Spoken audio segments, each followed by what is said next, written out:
पाकुड़ से खबर है कि रेलवे सुविधाओं की कमी को लेकर पत्थर व्यवसायियों का विरोध लगातार दूसरे दिन भी जारी है। पाकुड़ और साहिबगंज जिले के पत्थर व्यवसायियों ने पत्थर क्वारी ओनर एसोसिएशन के बैनर तले रेल रैक से पत्थर लोडिंग पूरी तरह ठप कर दी है।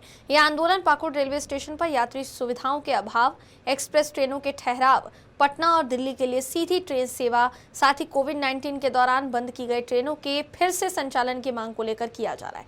झारखंड मुक्ति मोर्चा के केंद्रीय प्रवक्ता पंकज मिश्रा ने कहा कि उन्होंने चेतावनी देते हुए ये कहा है कि अगर मांगे नहीं मानी गई तो 16 जनवरी से लोडिंग बंद कर दी जाएगी, जिसके तहत आज दूसरे दिन भी पत्थर ढुलाई पूरी तरह रुकी हुई है। आंदोलन के चलते रेलवे को प्रतिदिन करीब 2 करोड़ रुपए और राज्य सरकार को लगभग 40 लाख रुपए के राजस्व नुकसान का अनुमान है, जबकि हजारों मजदूरों के रोजगार पर भी संकट मंडरा रहा है। पाकुड़ के अपर साइडिंग, लोअर साइडिंग, बाहर ग्राम और तिलभिट्टा रेलवे साइडिंग में खाली खड़े ट्रैक हालत की गंभीरता को साफ दिखा रहे हैं।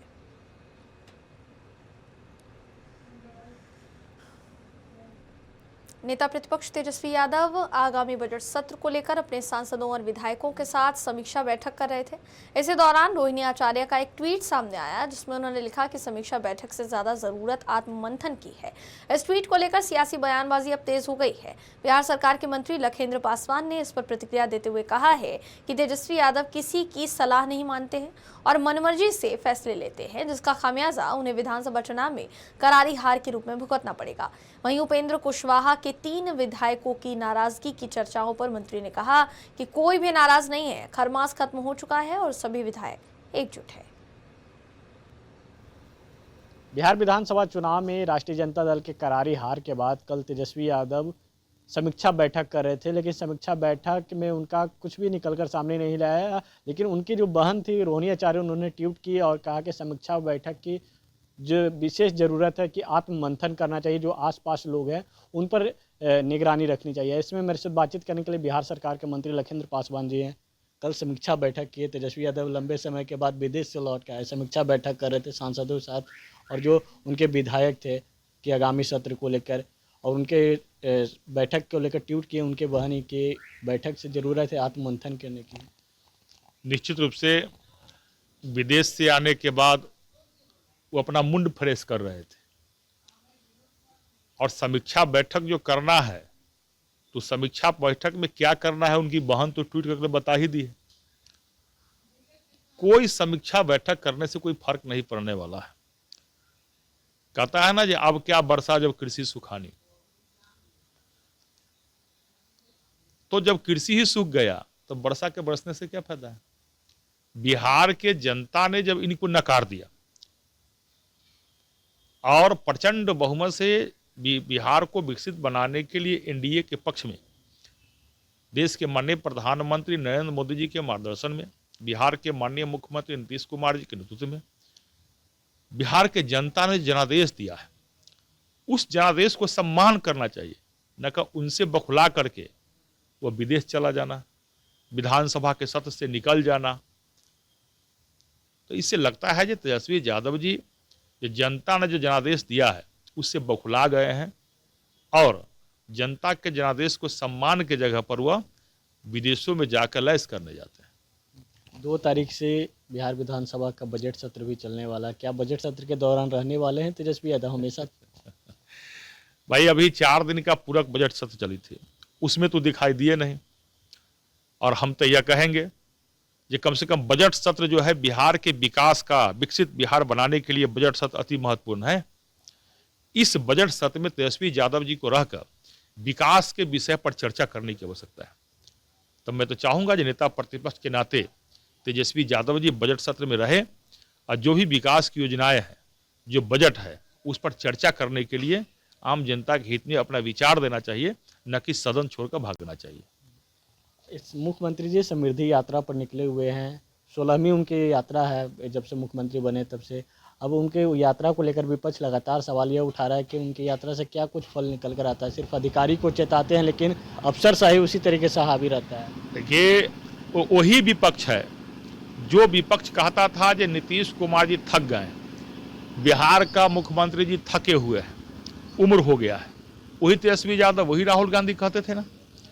जब बिहार के जनता ने एनडीए के पक्ष में और बिहार के माननीय मुख्यमंत्री नीतीश कुमार जी के नेतृत्व में प्रचंड बहुमत जनादेश दे दिया और बिहार के विकास के लिए, बिहार को समृद्ध बनाने के लिए, विकसित बिहार बनाने के लिए देश के माननीय प्रधानमंत्री नरेंद्र मोदी जी के मार्गदर्शन में बिहार के मुख्यमंत्री नीतीश कुमार जी निकले हैं, तो अब तो इस पर विपक्ष को चाहिए जो कम से कम मुख्यमंत्री जी को धन्यवाद देना चाहिए। और नहीं तो जो विपक्ष कहता था जो मुख्यमंत्री नीतीश कुमार जी थक गए हैं, उम्र हो गए हैं, तो उनको शर्म करना चाहिए विपक्ष के लोगों को और अपने गाल पर अपने हाथ से उनको तमाचा मारना चाहिए ताकि उनसे मुंह से निकला हुआ जो वाणी है उस पर विराम लग जाए। बिहार के जनता ने जब नकार दिया है तो बखला गए हैं और कहता है ना जो खोदा पहाड़ निकला चूहिया, अब वो लोग लजायल बिलाई है, अब खम्मा खखोरने के सिवा उनके पास में कोई विकल्प उपाय नहीं है। एक आखिरी सवाल लेंगे। उपेंद्र कुशवाहा जी काफ़ी संघर्षों के बाद उन्होंने अपनी पार्टी को मजबूत किया, उनके 4 एमएलए जीते, 3 एमएलए जो हैं लगातार नितिन नवीन जी से मिल रहे हैं। जब नितिन नवीन कार्यकारी अध्यक्ष बने थे उस समय मिले, कल जाकर भी संतोष सिंह ने 2 एमएलए को मिलाया था। क्या अंदर खाने क्या चल रही है? नितिन नवीन जी हमारे पार्टी के कार्यकारिणी राष्ट्रीय अध्यक्ष है, दुनिया के सबसे बड़ी पार्टी का नेता है और हम सब लोगों के लिए, बिहार के लिए परम सौभाग्य का विषय है जो बिहार के वासी है और बिहार के लोगों के होने के नाते हर पार्टी के लोगों से उनका व्यक्तिगत संबंध रहा है राष्ट्रीय कार्यकारिणी राष्ट्रीय अध्यक्ष बनने से पूर्व और अपने संबंध को खूब निभाते हैं। तो उसी कड़ी में उनके यहाँ दही चूड़ा का भोज था और एनडीए के सभी नेता गए थे, हम लोग भी गए थे, हमारे कार्यकारिणी राष्ट्रीय अध्यक्ष हैं और उपेंद्र कुशवाहा जी के पार्टी के जो एमएलए हैं, उपेंद्र कुशवाहा जी को भी निमंत्रण गया था और उनके पार्टी के एमएलए को भी निमंत्रण गया था।